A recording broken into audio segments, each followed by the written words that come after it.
مولا علی اور حضرت سیدنا فاروق اعظم یوں ہاتھوں میں ہاتھ ڈال کر کعبے کا طواف کر رہے ہیں، ہاتھوں میں ہاتھ ڈال کر کعبے کا طواف کر رہے ہیں۔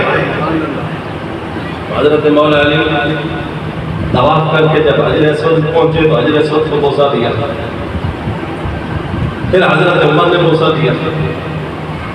تو حضرت عمر نے جب حجر اسود کو بوسہ دیا تو فرمایا اے حجر اسود اعلم انک حجر لا تنفع ولا تضر، میں جانتا ہوں کہ تو ایک پتھر ہے، تو نہ کوئی نفع دیتا ہے نہ کوئی نقصان دیتا ہے، میں تجھے اس لیے چوم رہا ہوں کہ میں نے رسول اللہ کو چومتے ہوئے دیکھا ہے۔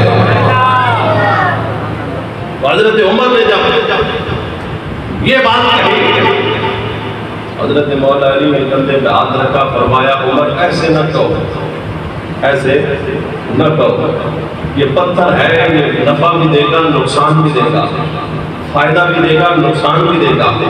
پوچھا وہ کیسے؟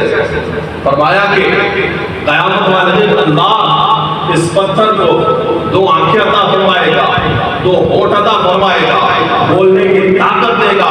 یہ پتھر میدان محشر میں ہوگا اور قیامت تک کے لیے جس نے اس پتھر کو چوما ہوگا اللہ کی بارگاہ میں یہ پتھر اس کا بھی نام لے گا، اس کے ابے کا نام بھی لے کر اللہ کی بارگاہ میں سفارشی بن کے کھڑا ہو جائے گا، یا اللہ اس بندے نے آ کر کعبے کا طواف کیا تھا، اس نے مجھے چوما تھا، اے اللہ آج اس کی بھی بخشش فرما، اس کے ابا کی بھی بخشش فرما۔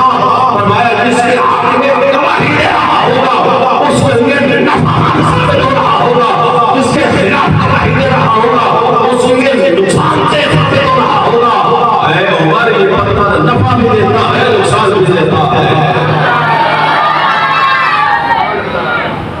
بتاؤ دشمنی کرتے حتیٰ جہاد پا کے چلتے تھے، یاری یارہ نہ حتیٰ جہاد پا کے چلتے تھے۔ آج یہ انداز تھا عمر کا اور مولا علی کا طواف کرنے کا۔ اللہ اکبر۔ حضرت عمر کو حضور کے پہلے میں دفن کر دیا گیا اور آج وہیں پہ آپ موجود ہیں۔